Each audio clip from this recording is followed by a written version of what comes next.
ব্যবসা করার জন্য সবসময় নিজস্ব টাকা লাগবে না, কিন্তু আমাদের চিন্তাটা ছোট। ব্রিটিশরা যখন আমাদের উপমহাদেশে আসছিল তখন আমরা 7th richest country all of the world, আমরা পৃথিবীর 7ম ধনী দেশ ছিলাম। আপনাদের জানেন ঢাকা শহরে মানুষ আসে কেন? ঢাকা শহরে সুযোগ সুবিধা বেশি, এই জন্য আসে।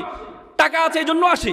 ব্রিটিশরা এখানে কেন আসছেন? কারণ এখানে টাকা আছে, এখানে টাকা আছে। ব্রিটিশরা যাওয়ার সময় আমাদের মাথার মধ্যে ঢুকিয়ে দিয়েছে যে ছেঁড়া খাতায় শুয়ে লাখ টাকার স্বপ্ন দেখিও না। ব্রিটিশরা আমাদের শিক্ষা ব্যবস্থার মধ্যে ঢুকিয়ে দিয়েছে তোমরা অ্যাপ্লিকেশন করো কেরানি পদে চাকরির জন্য আবেদন। কেন? সিইও পদে চাকরির জন্য আবেদন শিখাইতে পারে না আমাদেরকে? এমডি পদে চাকরির জন্য আবেদন শিখাইতে পারে না আমাদেরকে? কেন আমাদের শিখতে হবে কেরানি পদে চাকরির জন্য আবেদন? আমাদের শিক্ষা ব্যবস্থার মধ্যে এমন কিছু ঢুকিয়ে দিয়েছে তুমি লাখপতি, তোমাকে আবেদন করতে হয় আমার বাবা কৃষক, আমার চলতে পারি না, সুতরাং আমাকে কি বৃত্তি দেওয়া হোক। মিথ্যা থেকে শুরু করেছে তোমাকে শিক্ষা।